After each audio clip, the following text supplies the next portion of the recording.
but it's for His glory that I say it. God bless you. Now, in the 13th chapter of Hebrews, I wish to read some scripture, because no service is complete without the reading of God's Word. My word will fail, everybody else's word will fail, but God's Word will never fail. Hebrews 13:10 to 14. We have an altar whereof they which have no right to eat which serve the tabernacle. For the bodies of those beasts whose blood is brought into the sanctuary by the high priest for sin are burnt without the camp. Therefore Jesus also, that He might sanctify the people, with His own blood suffered without the gate. Let us go forth therefore unto Him without the camp, bearing His reproach. Here's my text. For here we have no continuing city, but we seek one to come. I imagine my voice has a little blast in there, and I'll get back. Can you hear all right up in the balcony, up in the second balcony, all right? What I wish to speak on is here we have no continuing city. To kind of back up and you pray with me. There's no one that I think of when Abraham left the city of Ur and the land of Chaldean, he was seeking a city whose builder and maker was God. Now there was something in Abraham that he could see that great city of Ur, and he knew that that very thing that made people colonize together, there was bound to be a city somewhere that was typed off of. And by instinct, or by the leading of the Holy Spirit, he hunted that city whose builder and maker was God.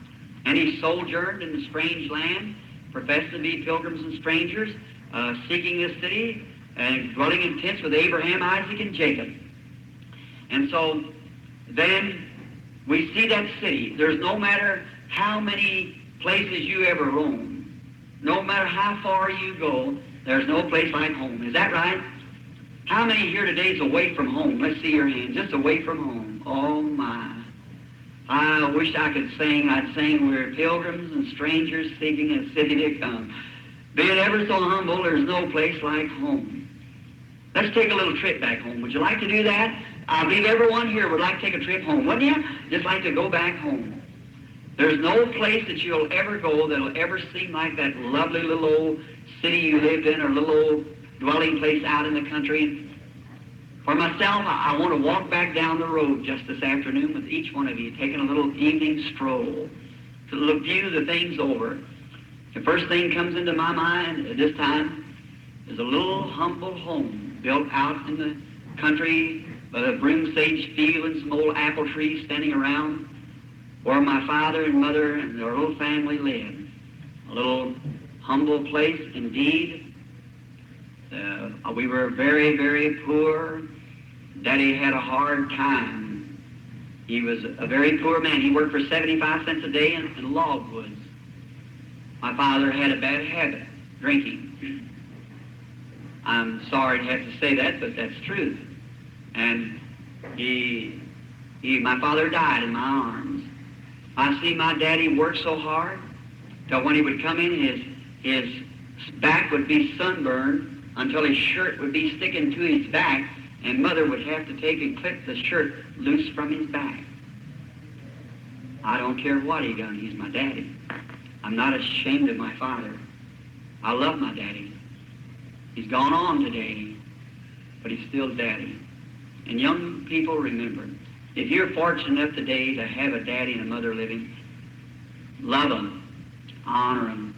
The hour will come, and you'll think they're the greatest people in the world if you don't now. And don't never, little fellows, don't never give this slandering word, old man and old woman. That's not the old man and old woman. That's daddy and mother. And some of these days when they go out of the room, the casket of flowers, you hear them lower down in the ground, the pastor say ashes to ashes, and it won't be the old man then. Or it won't be the old woman. It'll be mother, and you'll be wringing your hands and crying. That's right. Now, while she's a living, give her flowers now, and give Dad his flowers. That's right now. And the best flower you can give him is obey him. And that's the first promise in the Bible, the first commandment was promise. Honor thy father and mother, which may lengthen the days upon the earth that the Lord giveth thee. My daddy worked on a farm, I remember Mother, the furniture we had in the house was old hickory-bottom chairs. How many remembers the old hickory-bottom chairs wrapped? Well, I'm not the only country person in here, am I? And we had an old kerosene lamp with a big old hoot owl on the chimney. Remember that old owl? It used to be the one I had to clean it because my hand was so little. I could clean the chimney. And we had an old cook stove in the kitchen, and Pop would cut the wood, and we'd bring it in and lay it behind the stove, and us little kiddies would help him saw it up. And we had a table, and behind the table was a bench.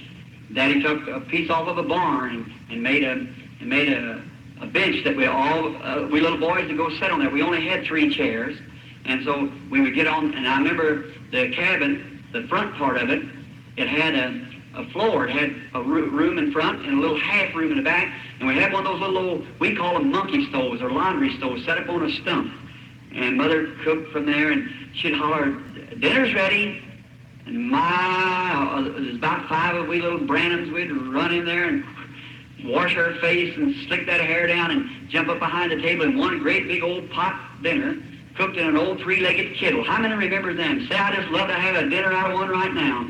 And she'd take and get beef and make mulligan stew. How many know what mulligan stew is? I'm not the only Irishman here then, am I?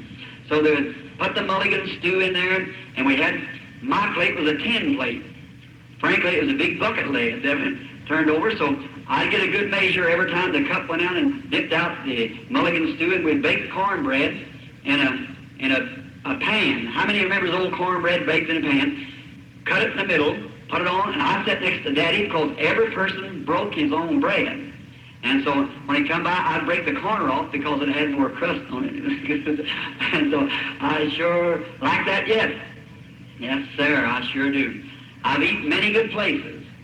And some of the best places, I guess, in the nation, and minister friends of mine have taken me to dinner, which I'm very, very thankful. But friends, I'd give everything I ever had or ever will have if I could sit behind that old table one more time and look at my daddy sitting there and eat some mulligan stew with it. I'll never do it no more. That's right, it's done forever. Enjoy your childhood, young people. Love God. See all my brothers sit around there, the little healthy-looking things, some of them's in eternity. I can never do that no more, for here we have no continuing city, but we seeking one to come. I used to see my daddy when he would come in. He's a little fellow about my size, but strong built. And he would wind up his sleeves like that, and we had out the old apple tree. They had a wash can sitting out there with an old piece of glass, was drove up in the tree, and a towel made out of a needle sack, and we'd go out there and wash at this old bench, and then we'd clean up on the outside of the little bench around the tree. I'd see Daddy when he'd be combing his black wavy hair, and the muscles would just wad under his arm. I thought, ooh, my daddy will live to be 1,000 years old, I think. I admired my daddy, and I think how strong he is. I said, he'll live and live and live and live because he's so strong. He died at 52. For here we have no continuing city. Now I thought, oh, that house, how big. Beneath it was logs, a big kind of slab board on the outside. I thought, oh, how that house will stand for hundreds of years. Today, there's a housing project there. Here we have no continuing city, but we're seeking one to come. That's right. I passed by just before coming here. I just felt a great swelling in my heart. Oh, God, how can just 20 years make such a difference in a place? But here we have no continuing city. We're seeking one to come. And I thought of Daddy and all. So I remember every Saturday night we'd go to town and pay the grocery bill. And every time we'd pay the grocery bill, Mr. Grower would give us, the groceryman, give us a little sack of candy. I think our grocery bill run to the extent of $3 a week. And my Dad only made about $4.50, so Mom would get some goods that my wife said here, I'm afraid to say what kind of goods that was, because I make a mistake on it every time. Anyhow, sometimes that little stuff, you know, what they used to make shirts out of. And I remember one time at my church, I said, one of the worst I ever was gotten at my church, I was going to have a humble night on Wednesday night, and I said, and my choir was all sitting behind me, I said, and that's Gingham, that's right, isn't it, Gingham. And I said, and I was trying to think of that, and there's a little place down the road called Gingham Cottages. And I would try to think of that, and I said, I'm sure to make a mistake when I say that.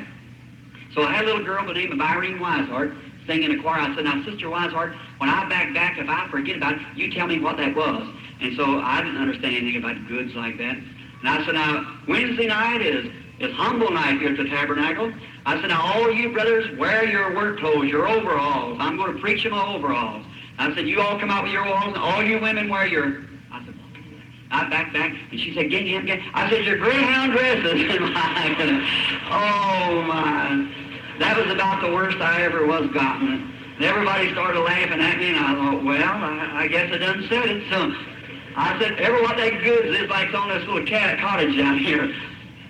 Then one night, I was run home, I was patrolling. I used to carry those great big old red handkerchiefs. When you hunt, you know you have to have a red handkerchief. And I carry one in my pocket, and one night I run in, we lived in a little two-room cabin, and I run across the street real quick to church. I was late, and I run across the street real quick, and I dressed in the room and changed clothes. And I was over there just preaching away, and I got to perspiring. I reached back and got this handkerchief, and I started shaking it like this.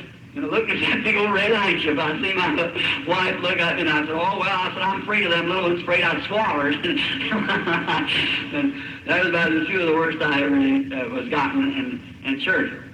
But I remember Daddy would take us down on Saturday night and pay the grocery bill and get those little old sack of candy. And we had a little old Jersey wagon. You all call them out here buckboards, I believe, or whatever. And they put some straw in the back, and it'd be cold, and we'd wrap up in blankets and go down and be spitting snow, and they'd pay the grocery bill. All these little Irish sitting out there waiting, for this candy to come. Then we'd come out, and that candy had to be equally broken among every one of them. If there's one stick over, it was broken into so many pieces. To be sure, every little blue eye was watching right at it, to be sure he never got cheated. So we'd sit and eat that, and I'd play a little trick on him. We wouldn't eat it, couldn't chew it because it was too valuable. That old stick candy, we'd suck on it a little while, then hold it, wait a little while, rest up and suck on it again. Well, I remember I used to play a trick on them. I'd suck on my piece for a while and wrap up a piece of paper and put it in my pocket, and I'd have some for Monday. I'd suck on it again and tell all the boys, don't you wish you had some? And I just put that piece in the dirt and candy and they was good. Now, I guess I could go tomorrow and buy a whole box of chocolates, Hershey's, if I wanted to, but it would never taste like that. That's the real candy. And I remember those old days and how glorious they was, and how going to school, when school days come along, we went to school, we didn't have any clothes to wear, hardly, just enough that we possibly legally could go. I remember going to school all winter long with one of Mom's shoes on and one of Pop's.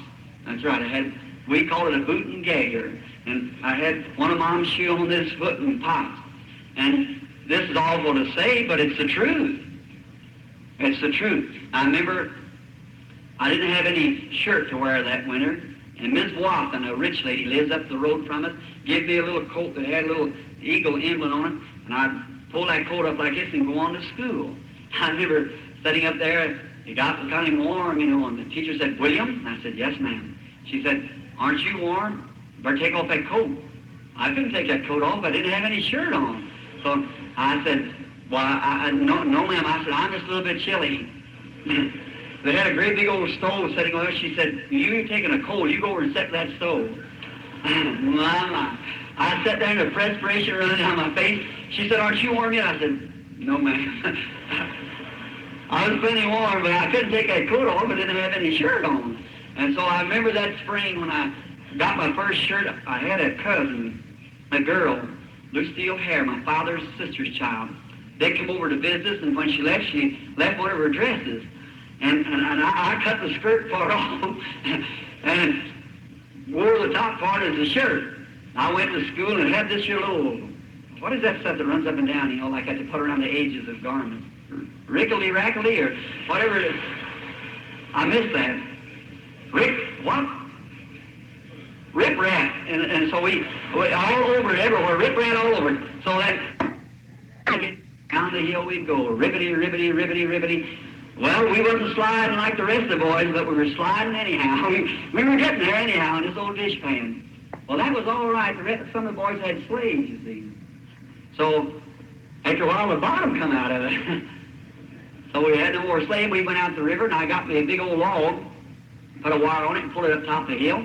And we'd get on this log and ride. right down the hill. I never will forget an event taking place there. There's a boy named Lloyd Ford. Brother Grimm, everywhere you're at, my associate pastor's here somewhere. Lloyd Ford, he got him a job. That was the time of the World's War. So he got him a job selling Pathfinders or something like that, magazines, and he got to wear one of them Boy Scout suits. And everything was a war, and then, you know, an army, and oh, how I wanted to dress like a soldier. I'd see those soldiers come up to the quartermaster and go up the road, just at attention, walking. And at the school, we had an old sassafras pole there and raised the flag, and those soldiers come by with a salute the flag. I thought, how, oh, my heart just beat. When I get big enough, I'm going to join the army. I get plenty of clothes to wear now, if I can join the army. But when I got big enough, I was too scrawny yet to get in the army, and they wouldn't even take me. But somebody accepted me. That's right. I'm in the army today. You might not be able to see my uniform, but I know it's on anyhow. It's on the inside. I'm in the army of the Lord. And so in the war, I tried to volunteer and everything, but they didn't receive me.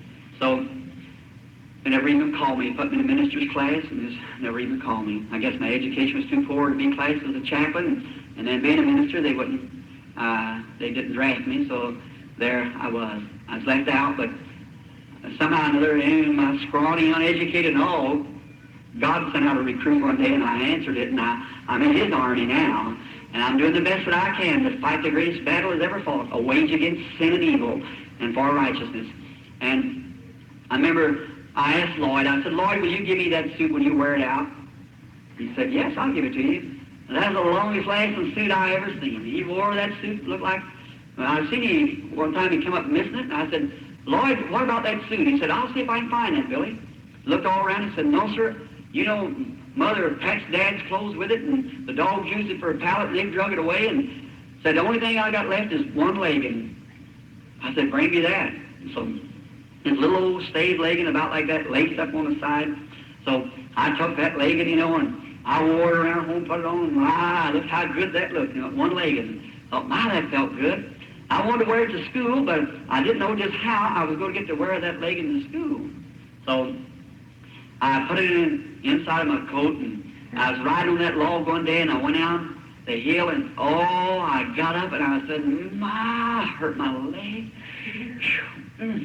I said, my stockings, you know, great big holes in them, and I said, I just hurt my leg so bad. I said, that just reminds me, I've got one of my Boy Scout leggings here in my coat. I put that legging on. I walked into school, you know, kind of limping like, but getting everybody look at that one leg. And so I had to go up to work the problems on the blackboard, and so that they wouldn't notice I just had on one legging, I stood sideways and put this legging on that side and stood like this and worked the problems like this. Look, I see everybody was looking at me. That one legging on. Everybody got laughing at me. I got to crying, so she made me come down. But, oh my, something that I got a pair of leggings today that I'm not ashamed of. That's right, the gospel of Jesus Christ. And then many great things happened in childhood back there that wouldn't have time to approach. One thing, not long ago, I was having a revival in Texas. I come home and wife, I, and the babies, we went up the road, and I just, so tired, I just felt like I'd drop. I just couldn't stand it. And on the road home, I was driving, and I go to sleep, and I'd drive about a couple of miles, and I'd stop. I'd try to sleep, and I'd wake up, and I'd drive a little farther, and I'd get sleepy, and just almost go off the road, and I'd stop. I thought, this is awful dangerous, but I must get home. And I would lay down in my car and try to sleep. I woke up after a while, and you know what had happened? Driving, I'd run off the road and was way out in a cow pasture holding my hand out and saying, sister, believe it. That's all you have to do. You'll get healed if you believe it. Way out there in the pasture. Or run off the road and out through a field there and asleep. And wife and I, there's a great crowd of people waiting there, so we got in the car and went up the road. I passed by the old schoolhouse. It's gone too, where we have no continuing city. And right across from there used to be Mr. Watson's chauffeur. Named Combs, they lived there. There's a pump that I wanted to drink out of. And I thought, just like David one time wanted to drink out of that well. And I went out there and began to pump the water, and the wife and babies them was picking bottles. I was leaning across the old fence, looking at the old hill there where the school used to be, and the old trees, the sugar maples where we used to tap them and suck the sap on them in the spring of the year, knowing when it was coming up. And I thought, I could just imagine seeing all those little boys standing lined up there with their hands on one another's shoulders, tramping like this, and the flag up, and we were going in, the teacher with a great big long willow, make this line up just right, and I look up on the hill and see the old home where it used to be, and a housing project up there. Down here, the old school was gone. My heart began to swell. I thought, here we have no continuing city, but we're seeking one to come. I remember the boys I said, let me think. Ralph Fields, where's he at? He's gone. Where's Howard Higdon? He's dead. Where's my brother? Gone. Here we have no... Where's Dad? Gone. Where's Charles? Gone. Where's Edward? Gone.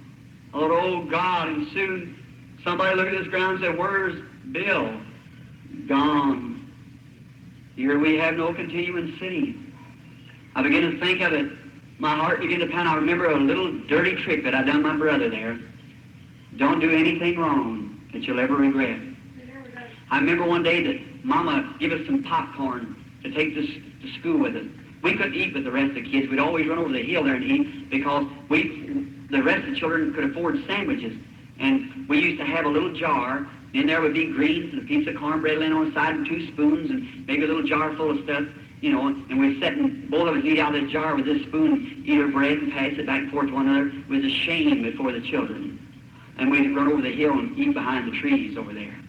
I remember Mama getting us some popcorn around Christmas. We had a sack of it, we took it to school, left it in the cloakroom, and here's a little dirty trick that I did. I held up my hand, the teacher said, what do you want, William? I said, may I be excused? I said, yes, ma'am, yes, sir. And I went out the building, and went out through the cloakroom. I put my hand down that sack and got a great big handful of that popcorn. Went out and stood behind the school and eat this popcorn to be sure that I got my share of it. And I was eating that popcorn. I never will forget.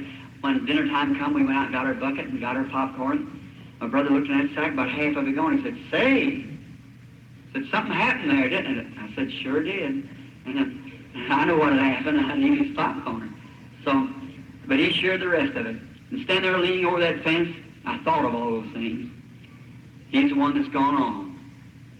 He died in the hospital calling for me when I was in Arizona many, many years ago. Friend, if I'd have had $100 million laying before me, I'd have given everything that I had if I could have tucked him that handful of popcorn back again. Couldn't do it. He's gone on. I thought how hard he had to live. He died when he was just a boy. And how that we tried to share clothes with one another just before he died. Funny thing over his heart said, I'll never live to see Bill again. But said, tell him he's my favorite brother. And when I'm there, I was thinking about that then. I started crying. Wife said, I want you to come home to rest. And she seen what was going on, so she got me away and we went on up the road. Life went on. As a child, as boyhood, I'd hurry. When I was a young man, I've seen the way women live. I never did like girls. Never did like women. Because I got enough to see the way they was lived. If anything I respected a woman as being true, I don't care if she's any colored white or whatever she is. If she's a real lady, she deserves the highest of respects. God knows that. And I purposed in my heart when I was a little boy that I'd never have nothing to do with women. And I'd be a hunter all my life, and that's what I did. And I'd live in the woods, hunt all night, and that's where I learned God was by nature. I remember when, of course, when I got to be about 17 or 18 then, as all boys, some boy friend of mine, his daddy had a car, James Poole, and he had a little girl he wanted me to meet, and you know how I seen that little girl, and I thought she was the prettiest little thing I ever seen. You know, teeth like pearls, eyes like a dove, neck like a swan. Oh my, this is the prettiest thing you ever seen. So, said, she wants to meet you, Bill. And I said, oh. I said, I don't know how to talk to a woman. I said, I can't do that. He said, oh, come on. So I talked to her a few times, and after a while, he said, I'll get Dad's old car, and said, we'll take our girlfriends a ride. I thought, well, that wouldn't be bad. So we went out. We stopped down there to get some sandwiches, and I went in and got some Cokes and some sandwiches, and come back out, and we ate the sandwiches, and I took the Cokes back, the Coke bottles back. When I went back, I come out. To my surprise, my little girlfriend was smoking a cigarette. Well, all always had my opinion of a cigarette-smoking woman, and I haven't changed it yet. It's the most lowest, immoralist, degrading thing that a woman can do. I'm not here to preach the gospel in that manner. Your preacher will do that. But women, if you do smoke, for mercy's sake, get away from it. How cheap it looks in a woman that'll smoke a cigarette. My, it's the cheapest thing. I'd rather see her drunk anytime. And listen, you talk about a sabotage. Don't you worry about Russia coming in and getting us. Russia ain't going to hurt us. We're hurting ourselves. It's our own moral decay that's hurting us. We're corrupting ourselves. Statistics shows, but doctors, I believe, that 80% of the women that have children that smoke cigarettes, if they raise their baby like they should to the breast, in 18 months it dies. It kills the baby, the nicotine poison in the milk of the mother. Why, sabotage, fifth columnist. I still say what this world needs today is not a new president. It needs an old-fashioned St. Paul's revival and the Bible Holy Ghost back in the church again. I believe that's right. Yes, sir. That's exactly what it needs. And the women, how they would smoke, and I thought that was terrible to see a woman smoke. Well, that just broke my heart. I just couldn't stand that. I didn't want nothing to do with that, so I just left her. And so that was a time when the angel of the Lord appeared to me when she laughed at me, called me a sissy, and made me walk home. That's right. When she said, well, you big sissy, I wouldn't even ride with you. I said, you don't have to. She said, you don't smoke? And I said, no, ma'am. Said, you don't drink either? And I said, no, ma'am. So what do you like to do? I said, go fishing, hunting. Of course, that didn't interest her, so that was the way I thought about it anyhow, and I'm glad today that I did think that. That's right. Amen. Listen, friends, it ain't the robin that pecks the apple that hurts it. It's the worm at the core that kills the apple. That's what, it's sin in our midst is what's hurting us. That's right.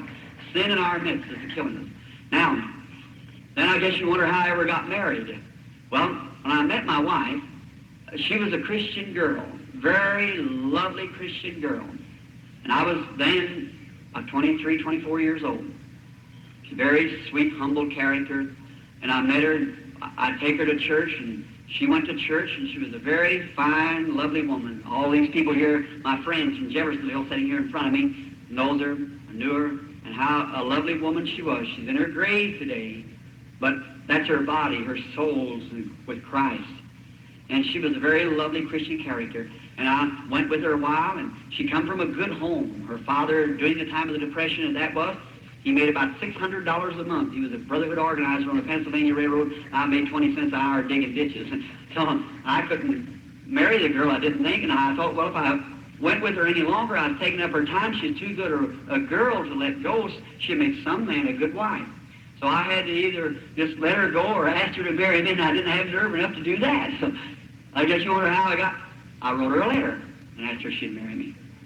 And I said, well, now it wasn't dear miss, will you have me? It was a little bit what you call mushier than that. And I kind of talked to her, but here, I remember, I thought, I've got to do something because it's not right to take the girl's time. So I wrote her a letter, and I went to work that morning. I was working public service company, and I was very nervous about dropping it in the boxes on Monday morning. I dropped it in the box, and all day I thought about it. And I thought, tonight, I'll hear from that tonight. Her mother will call me up and break me over the coals.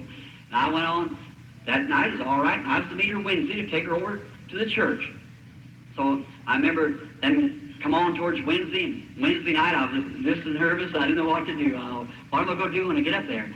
So I asked my mother, has Hope called? No. Did you get any mail? No. Well, maybe it hung up and didn't even get out of the box. So I thought, something's happening here. So I went up and I blowed the horn outside. And so she come out. She said, come in. Going to get me in there where her mother is now. Then I'm really going to get it. So I said, are you about ready? She said, let's walk to church. Oh, my.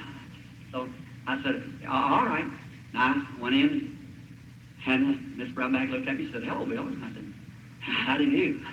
So I was just nervous as I could be. So I thought something was going to happen any time. You know how you feel when you're under them strings. So we went on out, went to church. Honest, I didn't even hear what Brother Davis said that night. He just preached away, and I didn't know what he said. I was scared something was going to happen. And I looked at her, and I thought, oh, my, isn't she pretty? She's going to tell me this is all of it, sure as the world, because I can just tell it. I know she's going to tell me stay home after time. So I had it all fixed up what she was going to tell me, and after church was over, we started walking back a pretty moonlight night. We was walking down the street, and I looked up to see the moon shining down through the bushes, went on and on. I looked at her, and I thought, my, I hate for this to be the last night, but I guess this is it. And I walked on and on. I said, how are you tonight? She said, just fine, how are you? I thought, hurry up, lady, tell me something before I faint. Don't get too close to home. We walked on a little farther, and I said, sure pretty nice. She said, yes, it is. I thought, well, wait, hurry up, say something. You know, women can just keep you like that anyhow, you know, under that suspense. And I walked on, I thought, well, you're getting pretty close to home. I said,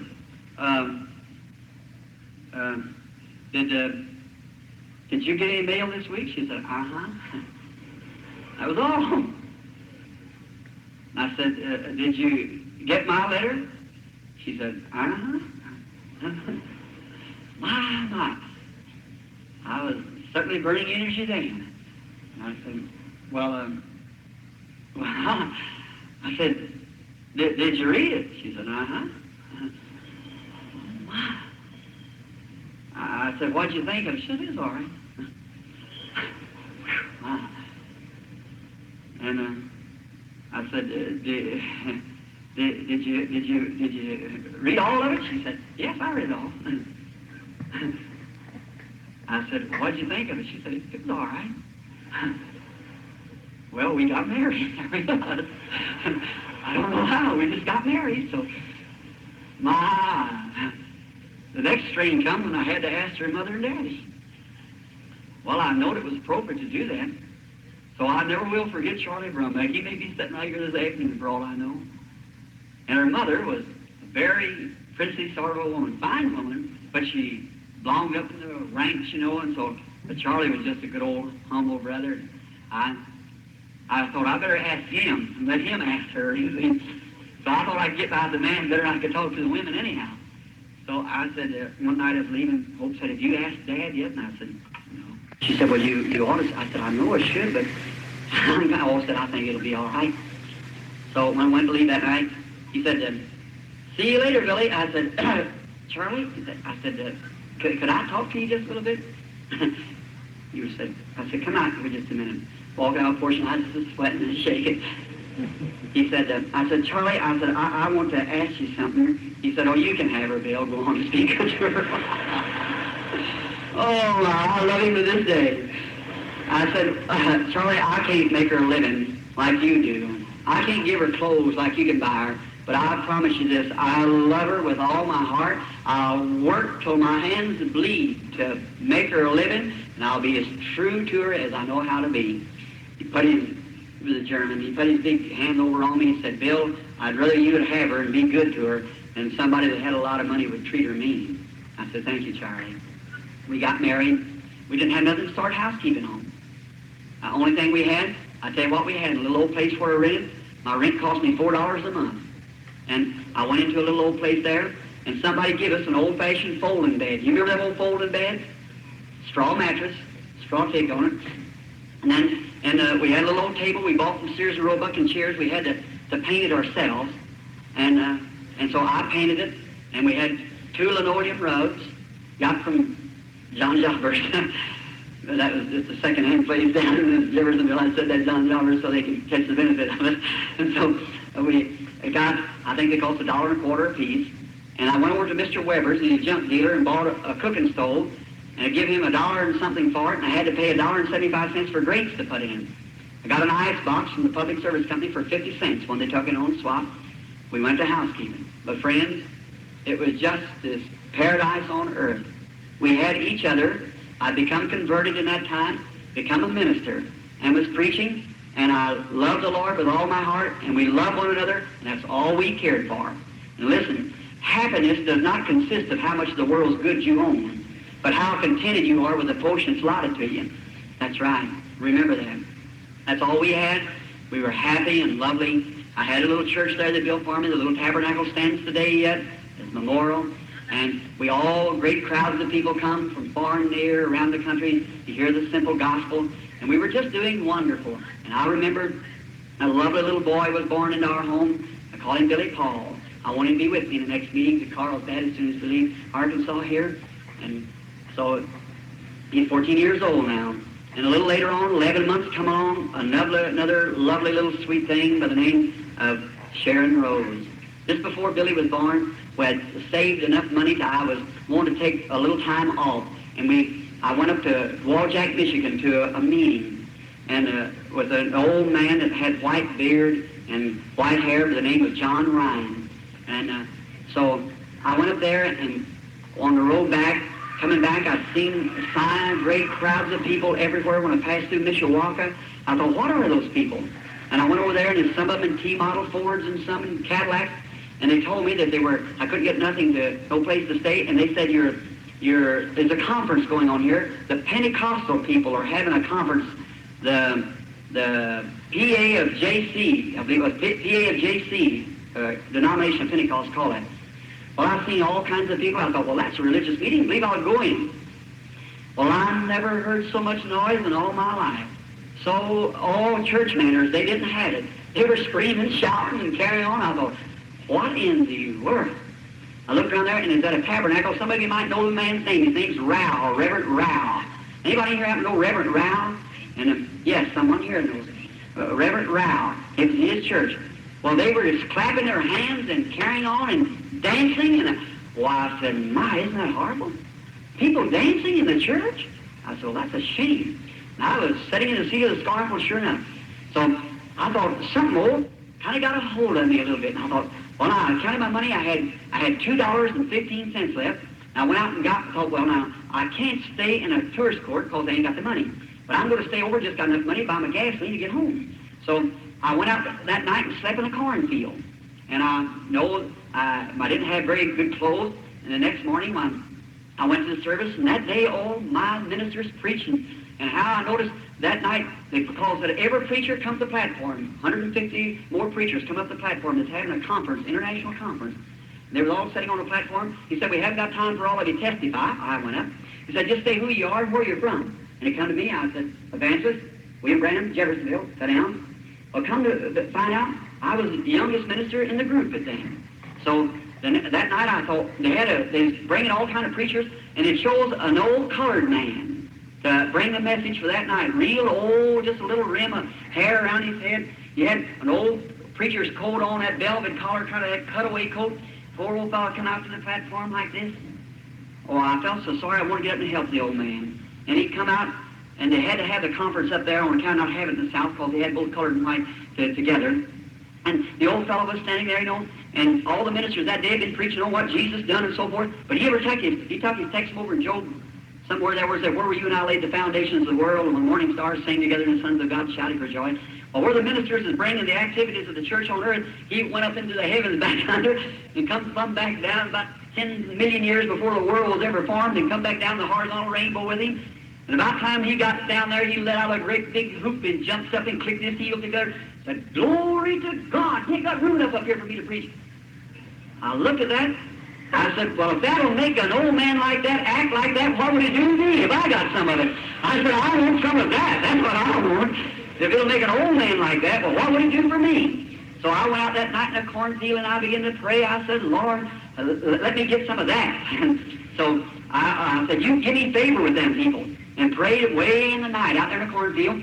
I had some seersucker trousers, and others got all dirty there in the cornfield. So I laid them on my seat and took the two seats and put them together out of my car and pressed my trousers that night.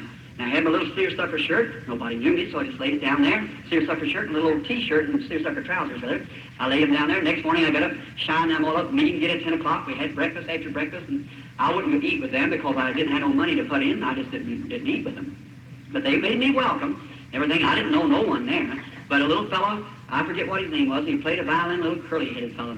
And so the next morning I walked in, sat down, and so after a while I looked over, and another man come in, sat down, colored man, sat down by me, big bunch of people sitting there. So I was sitting there, and they said, we're going to begin the services, and they was talking, making their, selling literature, whatever they had. And he said, there was a minister on the platform last night by the name of Branham from Jeffersonville. Said he was the youngest man on the platform. We want him to come up and bring the morning message. Mercy. Well, I never even seen a microphone. They had a microphone there. I thought, what? Well, I couldn't. Seersucker trousers and T-shirt. I just hunkered down real low like this. He announced again, said, anybody know where William Branham of Jeffersonville said, we want him to come up and bring the message. 1,500 people there sitting there. Not me before that. I just sat back there, no, sir. I was too countrified to get up there. So I just sat there real low. And so, and he announced it 2 or 3 times. Said, anybody on the outside, we're paging for William Branham. I thought, something told me, said, that's what you prayed for last night. If you want to get acquainted with them people, get up there. Lord, I can't do that. Seersucker trousers and T-shirt. I said, no, So I was sitting there, and when he announced again, this colored man looked over me and said, do you know that man? Oh, my. Talk about on the spot. I said, I know I had to lie or something, or tell him. I said, look, fella, look, I keep this to yourself. I said, I'm he, see? But he said, well, get up there, white man, get up there. I said, no. I said, I got on, look at these pants here. He said, them people don't care what you got on, they want to hear you. I said, look, I can't get up there. I said, I don't, you just keep still. And he said, if anybody knows where, he said, here he is, here he is. Here he is. I thought, oh, my. I just feel my heart, boy, my knees real weak and my arms look like it's going to drop off. Well, this looked like something picked me up, and here I went walking up, just as conscious, seersucker trousers and T-shirt. I got up there and I said, folks, I don't know very much about, before them preachers who could really preach, oh my. I said, I just want to say that I love Jesus, and you know, started like that. And so he said, I started to walk off and he said, speak a little for us, Brother Branham. I turned over and I said, I just don't know what to say. And I have to think of a text. And then he cried, the rich man, that when he lifted up his eyes in hell. And I took that text, and then he cried. And I got to speaking, and the first thing you know, something hit me. My, I was lost out of this world for a while. And everybody got to screaming. I went outside when the service was over, and a great big fellow from Texas with cowboy boots on and a big cowboy hat said, I'm a preacher. I thought, well, brother, my seersucker trousers are not so bad after all. You know, cowboy boots and a big cowboy hat and be a preacher. And he said, I heard you say you're an evangelist. I'd like to sign you up for a couple weeks revival down in Texas. I took his name. I said, oh, my Lord, you're just doing great things for me. I took that all down, you know, a little bitty fellow with these little golf-playing trousers on. Walked up and said, I'm from Florida. I'd like to have you over there for a couple weeks. My, I seen they're just common people after all. So, first thing, a woman come up to the Indian reservation, wanted me to go there. Well, I had enough invitations last me about a year. I jumped in that old Ford, it had backslid, and down the road I went. I rushed in home, wife met me, you know, and I said, oh, honey, I got something to tell you. I met the cream of the crop. I said, my, people who just scream and shout and jump up and down, they're not ashamed of their religion. I said, my, the best you ever seen. She said, where are they at?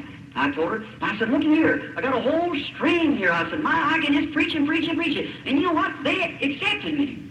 I said, is that right? I said, look, I'm going to quit my job and start right out.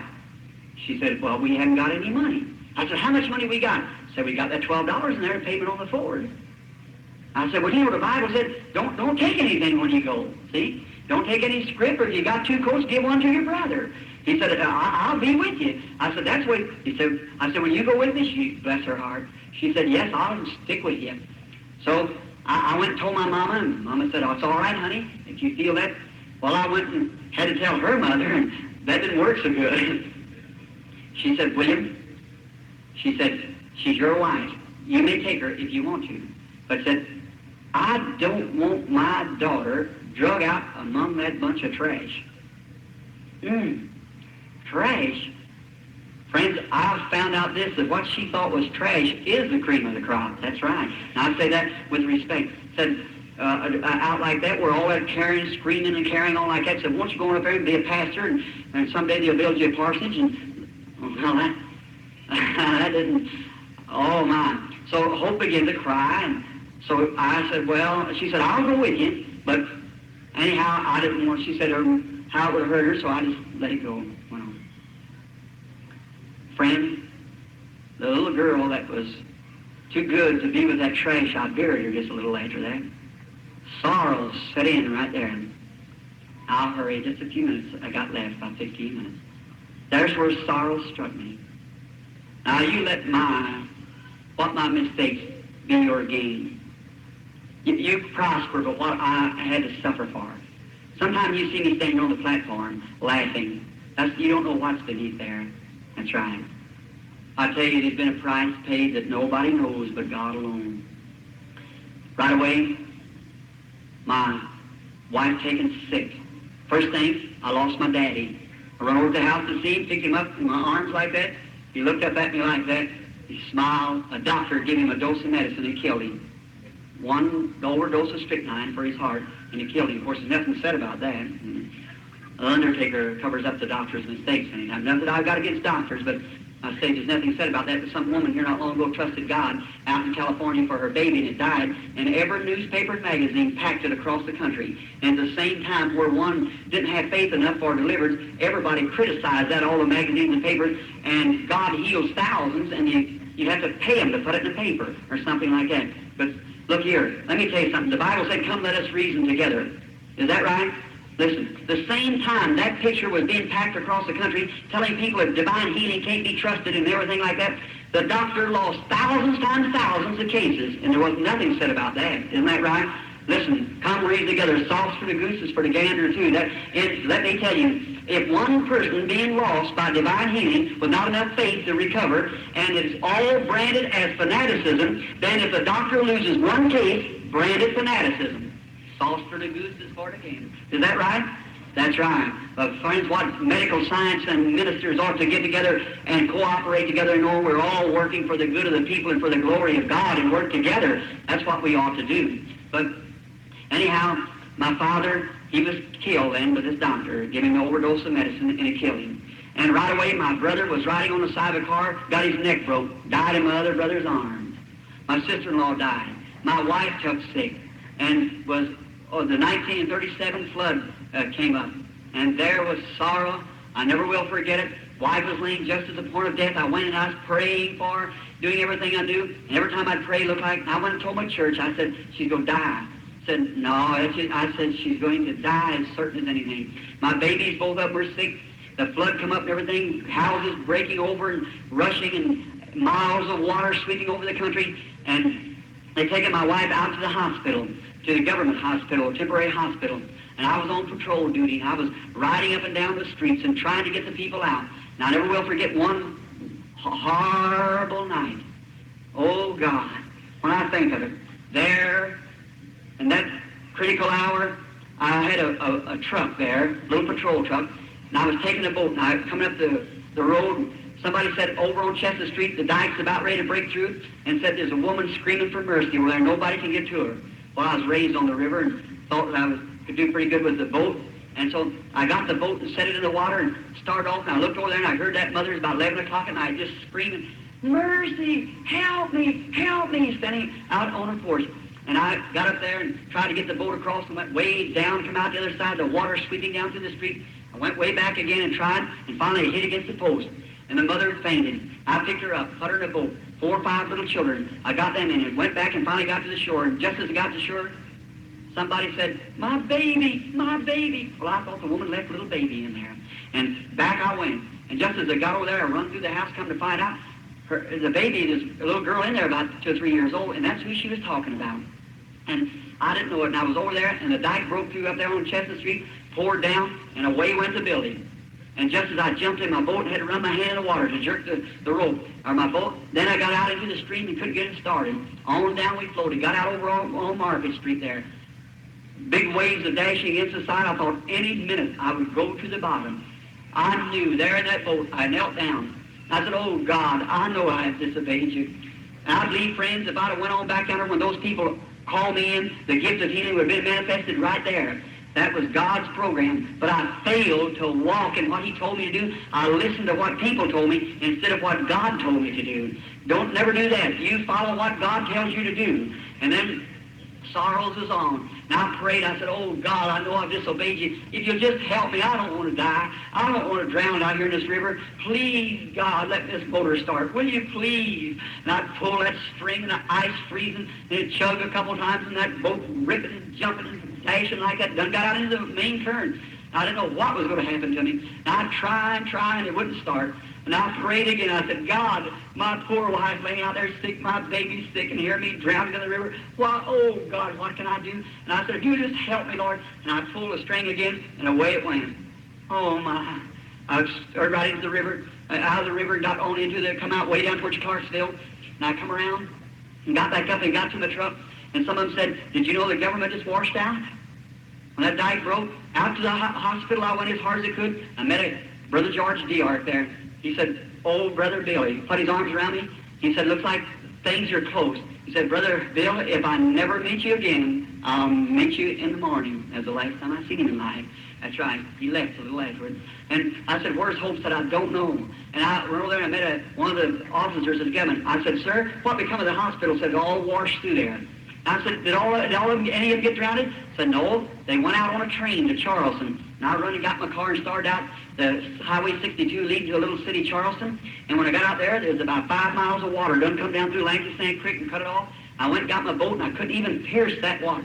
I'd start through there and it'd whirl around like this. And I'd set at this angle and just give it all the gas that I could and hit them waves like that. It was so rough, it'd come around south of them woods and throw my boat back down this way, and I'd come out down behind the government.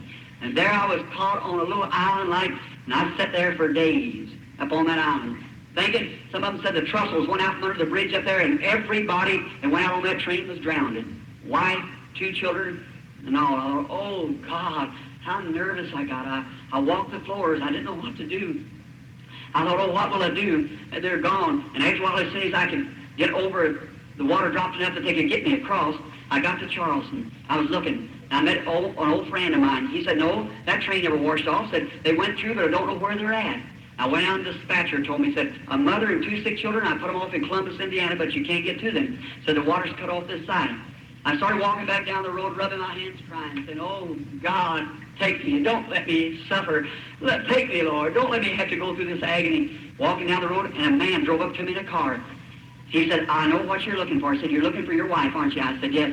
He said, don't you know me? He said, I go with Mary Mayo. I said, yes, I remember you. He said, your wife is dying in the Baptist church at Columbus, Indiana. And I said, surely not. I said, yes. Said, she's got tuberculosis.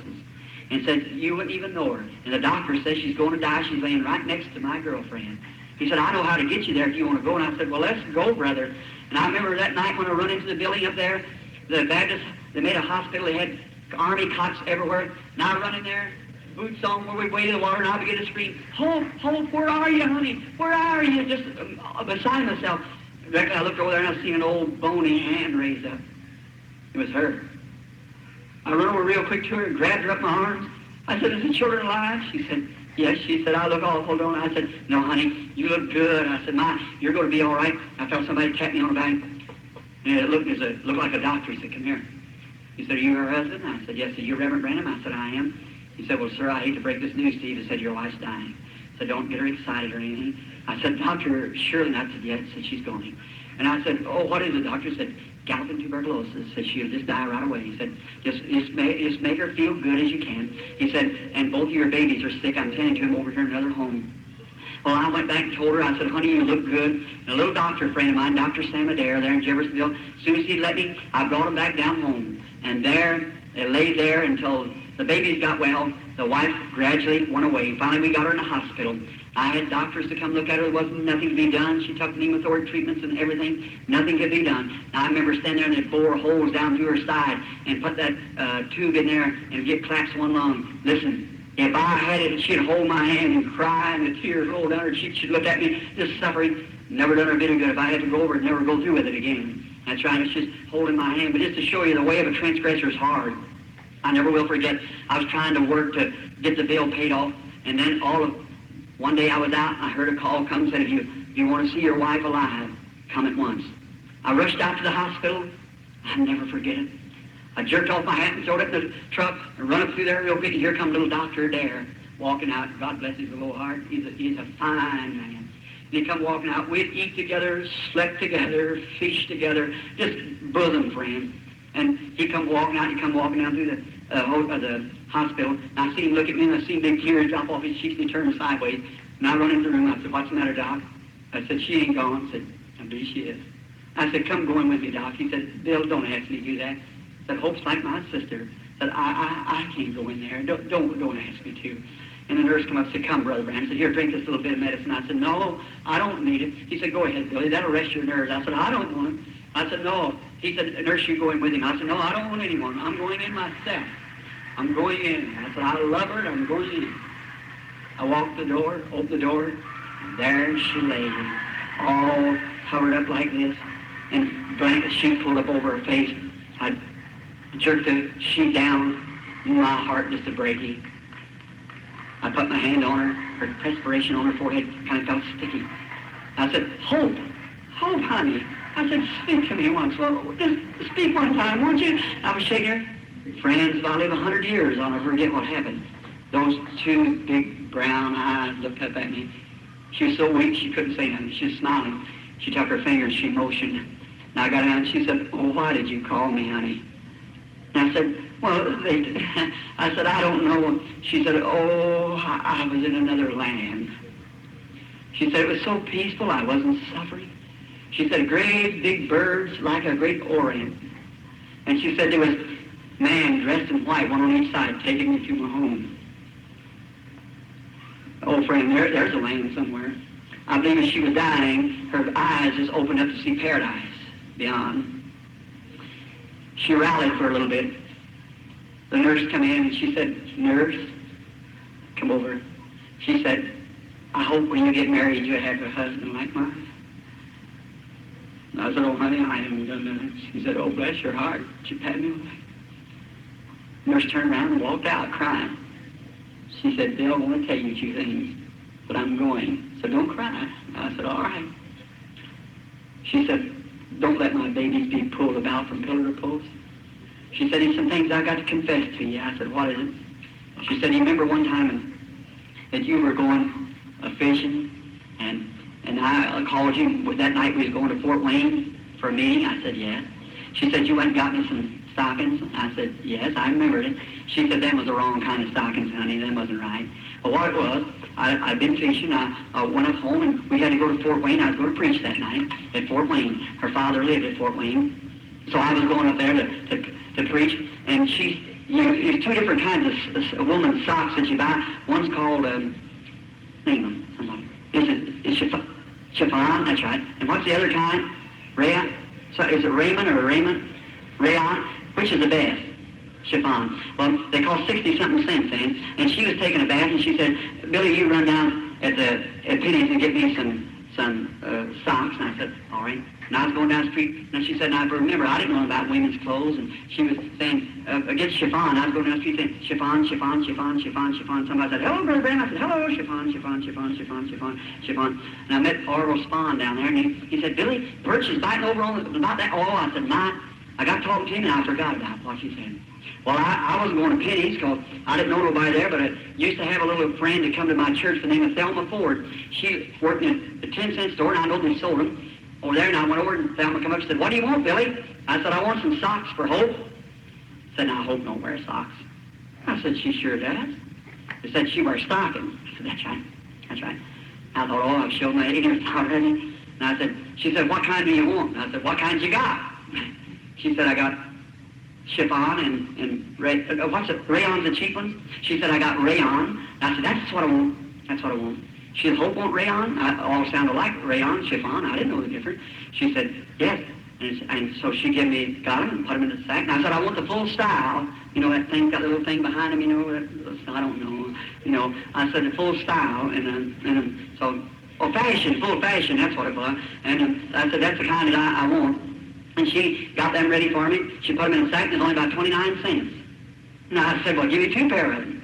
And she said, are you sure of that?" I said, "That's what she wanted." And so I went back, and of course, you know how you men like to hop off to your women. And I said, "Looky here." I said, "I'm Abraham's son. I'm a little Yiddish. You go to the river shopping. I'll buy 2 pair of stockings. Watch, you can buy one and have money left." I said, I'm Abraham's son. I know how to do it. See, going on like that. God bless her heart. She's in her grave tonight, and probably snow over it. But not all together there. I still think of her. That's right. And she gone on. And there, when she said, I thought funny when she got to Fort Wayne, she wanted another pair of stockings.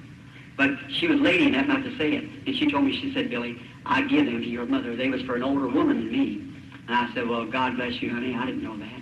I said, that was all right. She said, you remember that time you wanted to go hunting so bad and we was in Louisville, you seen that little 22 rifle that you wanted, and it cost $3 and something to pay down on it, and you didn't have the money to pay on it? It's been about 2 years ago. And I said, yeah, I remember that. She said, Bill, I've always wanted to buy you that rifle. She said, I won't be with you for just a few minutes longer now. But she said, when you go home, look up on top of the old folding bed under that paper. I've been saving nickels to buy the rifle. She said, will you promise me you'd buy it? Oh, my. When I went home and found that $2 and something laying there like to kill me. I said, sure. I said, honey, you're not going away. She said, I hate to leave you, but said, I must. She said, I don't mind it. She said, it's all right. So now another thing I'm going to ask you. Don't stay single. I said, oh, don't ask me. She said, promise me. Promise me that you won't stay single. My children have a home to go to, not be drug around everywhere. I said, honey, I can't do that. And she said, promise me, won't you? She said, I can go a little easier. And she didn't mind it more than you mind taking a drink. She said, I just said, I hate to leave you and the babies, but she said, oh, Bill, it's so wonderful to go like this. And I said, well, I'll do the best I can. And she said another thing. She said, you realize why I'm going, don't you? Oh, that's what hurt. She said, if I wouldn't listen to Mama and listened, said it would have been different, wouldn't it? I said, that's right, honey. I said, oh, what will I ever do? She said, do this. Don't be ashamed of this Holy Ghost religion. She said, it's the greatest thing in the world to die by. She said, stay and preach as long, and it said, promise me you'll go right out into the fields where we were supposed to go. And said, promise me that you'll do everything you can. Said, and tell everybody that it's glorious when you get ready to leave here. It's wonderful. And I said, oh, honey, it's so good to see you go like that. And she said, I said, where do you want me to place you? And she said, you take me up on the hill. I said, I'll take you out to Walnut Ridge. And I'll bury you there at the hill, your body. And I said, honey, I promise you, I'm going, if God will spare me, I'm going right out into the field and I'll never stop until the last drop of blood or life is gone from my body to do, or try to make an atonement. And I said, I'll do everything that I can to live right. I'll do right. And I said, look. And she said, goodbye. And I said, are you going? I said, look, on that morning, I said, so we'll be able to get together now. I said, if on that morning I want you to go to the east side of the gate. And I said, I want you to stand there. And when it'll be terrible down here, I said, if I die before he comes, I'll be sleeping out there. I said, we'll get together. But if I'm somewhere on the field and be taken up, I said, you go there and wait for the children and stand there to the side of the gate. And then when you see Abraham, Isaac, and Jacob coming in, start screaming, Bill, Bill, just as loud as you can. I said, I'll answer you there. She raised up her feeble hands. I kissed her goodbye. That was my last date with her. I'm on my road. That's right. Someday, I shall go. When we took her down to the funeral parlor, I went home. I couldn't be satisfied nowhere. I went over to Mama's. I was crying. I went home, and they said, Mama said, stay over here. I said, no, I'm going home. We didn't have no friendship, but what it was ours. And so I went home to lay down, and just then Brother Frank Roy come up, said, Billy, I hate to tell you something, son. I said, well, I was just right there. He said, that's not it. Your baby's dying, too. I said, can't be. He said, yes, it is. And away they took me out the hospital to see my little Sharon, my little girl. I couldn't call her. I wanted to call her a Bible name. I called my little boy Billy Paul, after me and after St. Paul. And then I wanted to call the baby a Bible name, and I couldn't call her the Rose of Sharon, so I just called her Sharon Rose. And I went out to the hospital, and the doctor met me, and he said, Billy, she's dying. Don't go in there. And I stood there at the legs. The nurse turned her back, and I run down there, and I went down to where she was at. I looked at her, and there's the little thing laying there. I never will forget. She's just 8 months old. And I remember I used to come home. She'd sit out in the yard, and I'd blow my horn like that, come around the corner, and she'd go, goop, goop, goop. I just love those little fellows. And she was suffering so hard, to one of her little fat legs was moving up and down in a spasm, and it looked like her little hand was waving. And I looked at her, and I said, Sherry, honey, you know Daddy? And I was trying to make myself strong. And I said, you know Daddy, honey? and her little lips got to quivering. And when she looked at me, she was suffering so hard, for her little eye went crossed. Oh, my. When I seen that tender little blue baby eye cross, I didn't know it then. But I understand now, there's never been a cross-eyed child come in the line. Well, I think of that. There's never been one pass over the platform, but what's been healed, too. I didn't know the crushing had to bring it forth, but I never think of it to see that. That little eye crossing as she was suffering so hard. I knelt down and I said, oh, Jesus, please, God, I'm sorry for what I did. I said, don't take her from me. I love her, Lord, with all my heart. Please, God. It looked like a big black curtain come falling down. I knew she was gone. I raised up, put my hand over her head. I said, God bless you, my darling little sweet angel. I'm going to put you in the arms of Mother. The angel is coming to pack you home in a few minutes. But someday, Daddy will see you. I raised up my head and I said, God, you gave and you've taken away. I don't know why you're slaying me. I said, yet you may slay me. I'm going to trust you that Job did. I'm going to believe you. I said, somehow you're breaking my heart.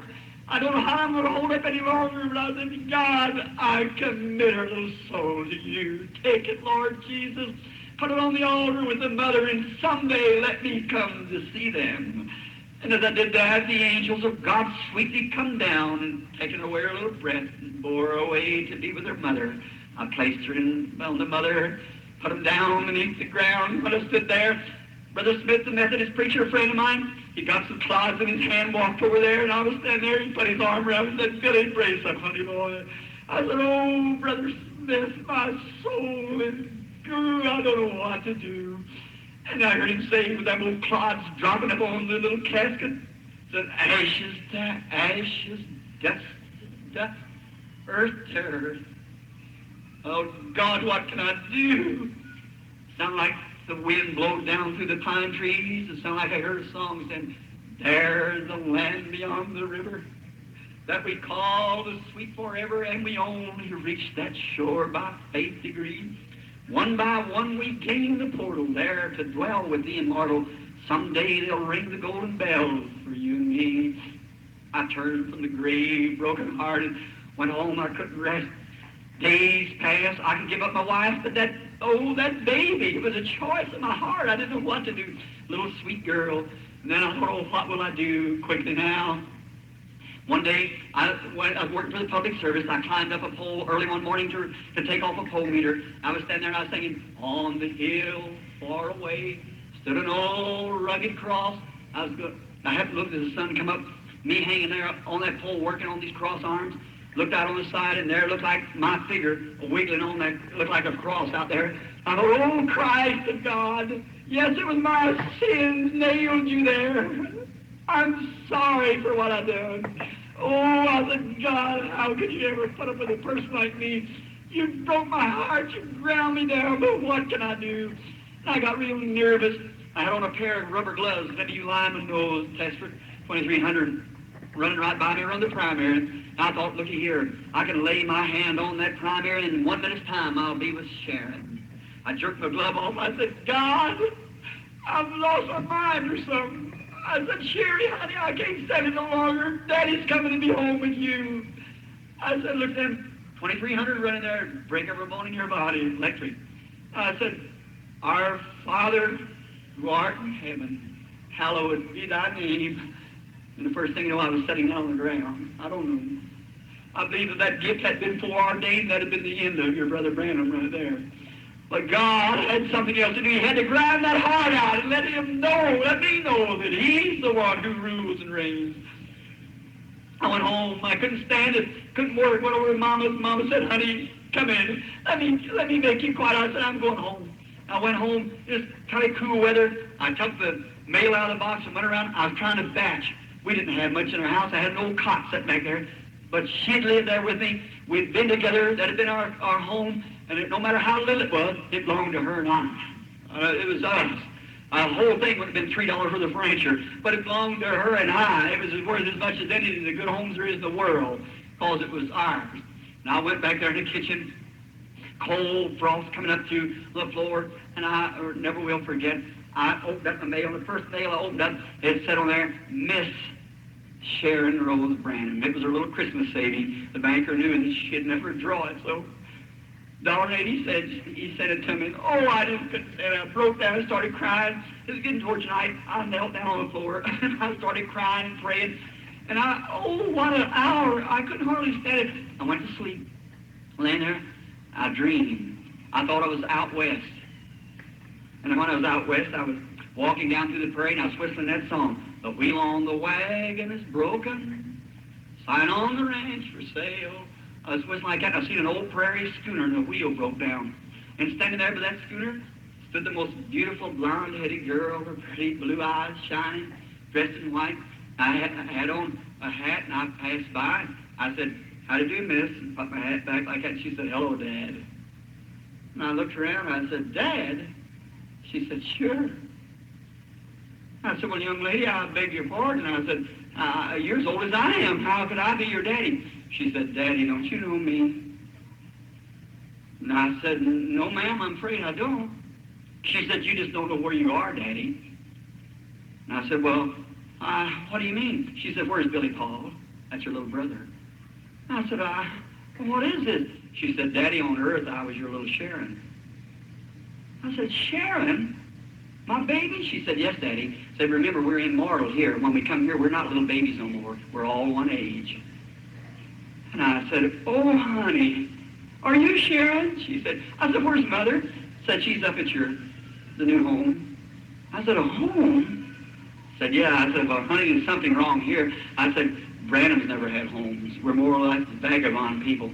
I said, we don't have no home." She said, "But Daddy, you got one up here." I looked around over to my right, and there was a great, big, beautiful home, and there was lights shining up all around. She said, "Mother's waiting for you. I'm going to wait here for Billy."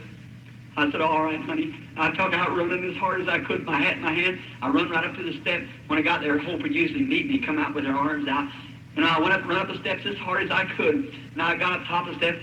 Here she comes, dressed in white, that black hair hanging down. She done run up to me. She raised out her arm.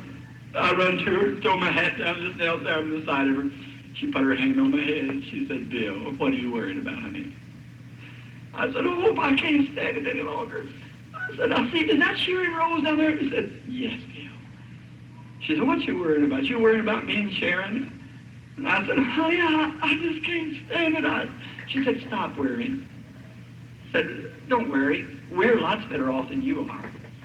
And I said, "That may be so," but I said, "Hope, didn't she make a pretty woman? Aren't we proud of her?" She said, "Sure." She said, "Aren't you tired?" And I said, "Honey, I've just been preaching and praying for the sick so long," and that's the way I know I'll go. It had to come. It hadn't come yet. I said, "I've just been preaching and praying for the sick till I'm so tired I can't hardly stand up." She said, "Won't you sit down?" And I looked, and there was a great big Morris chair sitting there. I looked at her, and she looked back at me. She said, "I know what you're thinking. Down here one time, we had them 3 old chairs or 2 old chairs at the house, and